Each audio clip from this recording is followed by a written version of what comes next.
yours is going to be an annal in that history, at least for me. I find it to be an important part of that. And the fact that you used a great title, you guys both used a great title. I love This is the Zodiac Speaking, and the documentary on YouTube actually is by the same name. So kind of a fun title. I like the name of it, and it matches quite well. But yeah, if there's anything else you wanted to throw out for people, I mean, I'd love for you to do it. But yeah, I absolutely loved our time. It was great. Okay, well, thank you very much. I enjoyed it too. All right. Well, you take care. Good luck with your show. Thank you so much. You take care. Okay, bye. And that was the co-author of This is the Zodiac Speaking, which, again, you guys need to check it out. It's completely different than a lot of the true crime books that you read, because a lot of those are just marred with theories, crackpot, opinions, just things that are off the beaten path that really don't get you anywhere other than get people, concentrating on one suspect, and it really doesn't get you anywhere in the end. So, Vic, are you still there, sir? I am here, buddy. What's up, man? I just wanted to see if you enjoyed that. I did. I loved it. Both David and Mark. I enjoyed both what little Mark had to say. I mean, I know he's not feeling too good, so he wasn't on very long. But I think both of their theories are good, and, I mean, I enjoyed everything they had to say, both of them. Yeah, hell, for David, it wasn't even a theory so much. Yeah. It was just like, here's the facts, and this is probably the person we're dealing with. But he didn't give you a suspect because, I think he's, I wanted to ask him this, but he is actually the one that is of the opinion that, Zodiac's not exactly super intelligent like a lot of people think he is. He's bright, but not anything exceptional, which, if you look at his writing and things like that, he's probably right. Well, yeah, his writing sucks, whatever. He can't spell, but he never got caught. No, he did not. He did not. How much of that do you think is his own being good at what he did, and maybe the ineffectiveness of the Times and the police departments out there? Yeah, but look at all the other serial killers that came before him that got caught. You know what I'm saying? Yeah, I know. I wasn't discrediting him at all. Absolutely not. In fact, Zodiac's one of the most interesting serial killers. He is definitely not the most bloodthirsty, like a Bundy or Gacy, or I don't even know, Gacy you'd say bloodthirsty, but you know what I mean? Like, it's not so much about body count with him, although Vic, in the cipher, he enjoyed the game. Well, yeah, it wasn't even a cipher. Actually, he wrote a note to the police, I think, or to the San Francisco Chronicle, that said he was up 37-0 on the San Francisco PD.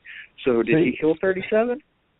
It was all a game to him, man. It was. Yep. I think he killed more than 37. I just threw out my own theory. Well, who knows, right? It's interesting, but that's I think a lot of the reasons why people are so fascinated by him is because you can throw out anything. Tyler talked about this whenever we had him on. He was saying Zodiac's his favorite because you can pretty much throw anything and see if it sticks to a wall, because, who's going to say you're wrong? You can't really prove anybody's wrong. Even the Arthur Lee Allen thing, while he had a lot of things that would match up to him, he never matched any of the DNA. His handwriting did not match. So at the end of the day, despite all the similarities to the Zodiac, he probably wasn't. Yeah. I don't know, man. I think he was his own guy, and I don't think he was I think all these dudes are their own people, you know what I'm saying? Like Jack the Ripper and H.H. Holmes, they're not the same. Zodiac Killer and the Alaskan guy, I doubt they're the same. Yeah, I'm going to have to agree with you. I think they're all their own guy, too. At least that's how I'm going to believe it in my world.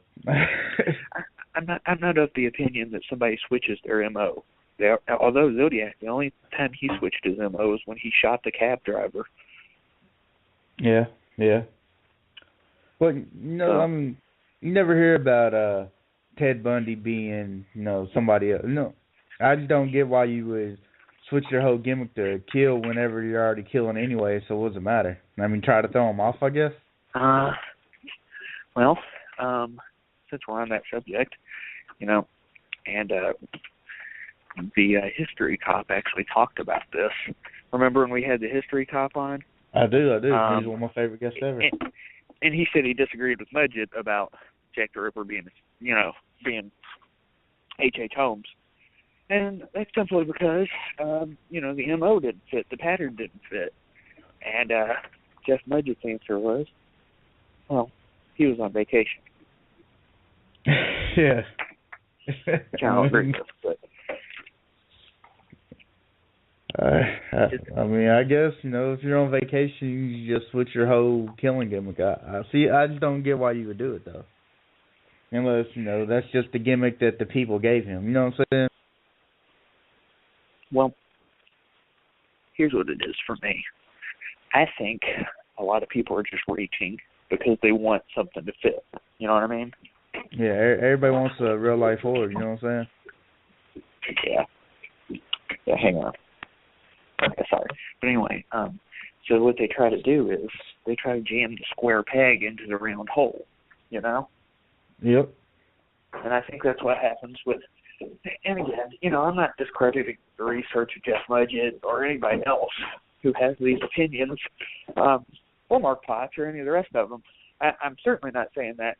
And I'm open to their opinions. I'm not just shooting it down or anything like that. I'm not saying they're dumbasses or anything like that. Absolutely not. I think quite the opposite.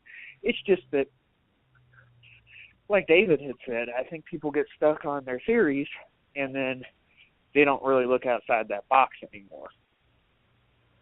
Yeah, there's no doubt. And, I guess if you do all the research on it, then you don't want to hear somebody else's, you know what I'm saying? You want to go with your own thing if you do all that research and that's the conclusion you come up with. Yeah, it would really suck to do all that research and then find out you're just full of shit and wasted your time. Yeah. So like I said to him, I don't think Zodiac's ever going to be solved. I really don't. I don't think you're ever going to find DNA evidence because the dude's dead, and whoever steps forward is probably not the Zodiac, and probably don't know the Zodiac either. I'll tell you what. One man's opinion. In the year 2025, I'm going to come out and admit that I'm the Zodiac Killer. I'm going to confess to all the murders. You were killing people in the negatives, huh? Yep. Already. That's awesome. You know how I do things. It's about as plausible as some of the people out there. It has to be, right? Yep. So, Vic, let me just, not that I'm completely bailing on the Zodiac talk, but let me just say, Zodiac the movie gets 4 huge fucking machetes. It's one of the best recent movies about anything, period. It is an excellent movie. I have no qualms with this movie. A lot of people think it's too long because it hits like 2 hours and 40 minutes, but it interests me all the way through, even if it's not about action. It's just interesting, 2 hours and 40 minutes. Well, imagine a movie about Bundy, those 2 hours and 40 minutes. Would you care? That's Bundy.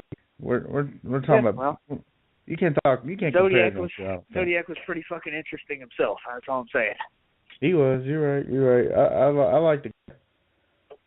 He's an interesting dude. Well, anyway, Vic, let's move on. Not completely move on. We'll probably come back to it because we can't stay with any kind of format here. Yeah, fuck the format. But yeah, I wanted to ask you, what have you been watching, buddy? You watching anything good lately?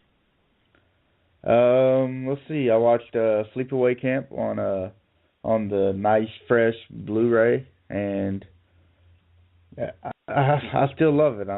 You already know that, but I paid a lot of attention to it this time because I'm in a hotel room. I wasn't doing nothing but watching the movie except for texting you a little bit here and there. Mm-hmm. And I just want to say that not only is it a great movie, like everything about it is awesome, and I'm sure we're going to do it over the summer at some point. I hope. If not, I'm gonna kill you. But cause part 2 and part 3 are coming out on Blu-ray too. Really? Yeah, and that makes me happy. Yeah, what's his name? Nathan Milliner? Is that his name? No? Yeah.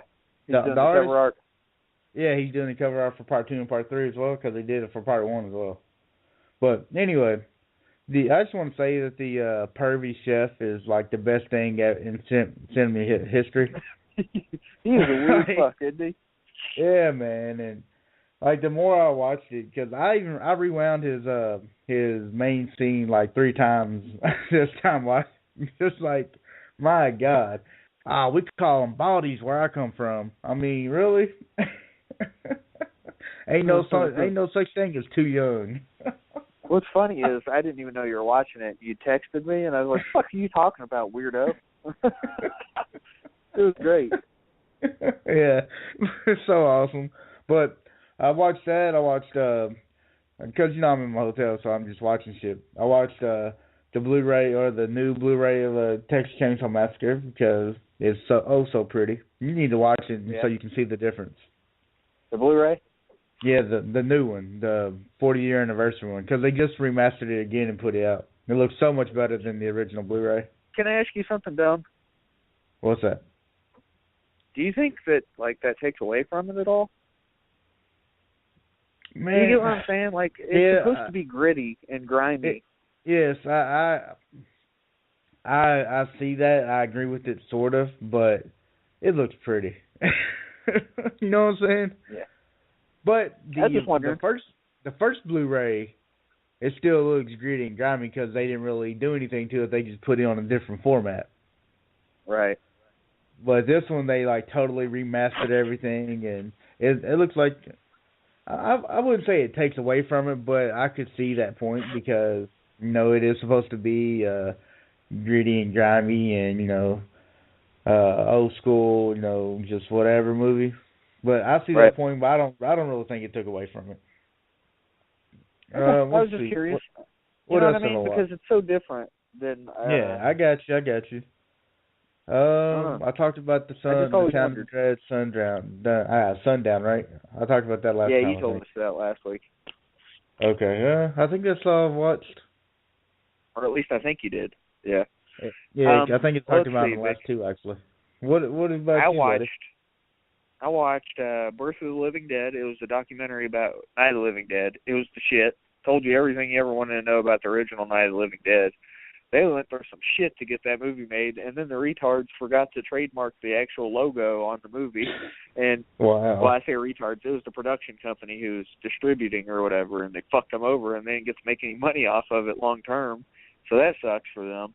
But no, it was a really cool documentary about the original Night of the Living Dead. They really didn't talk about the sequels. It was just all about the original. So it was cool. And then I started watching Doc of the Dead, which is like documentary of the dead, basically. And it's all about zombies and the where they came from and all that shit. And it talks about even the voodoo zombies and all that shit. But yeah, I've loved the hell out of it. It's been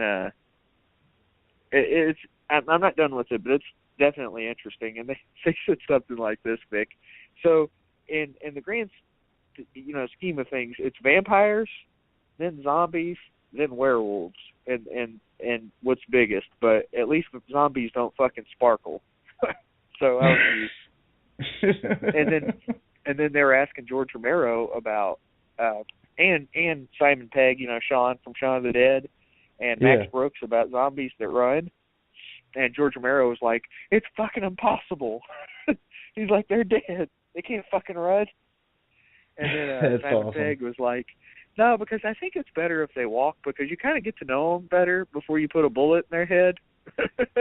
And then, but also I think he was the same one that once upon a time said that being dead's not an energy drink, so that's why zombies walk in Shaun of the Dead, And then Max Brooks, he's the one that wrote World War Z and the zombie survival guide. He said that somebody asked him, "Why don't you write a book about how to survive like a fast zombie Armageddon or whatever?" And he was like, "It would be about 2 sentences. You're fucked. Goodbye." Because it's true. If zombies could run, you'd be pretty much fucked if there was such a thing, Yeah. Yeah. I mean, that's the only advantage you really have over them is that you're faster.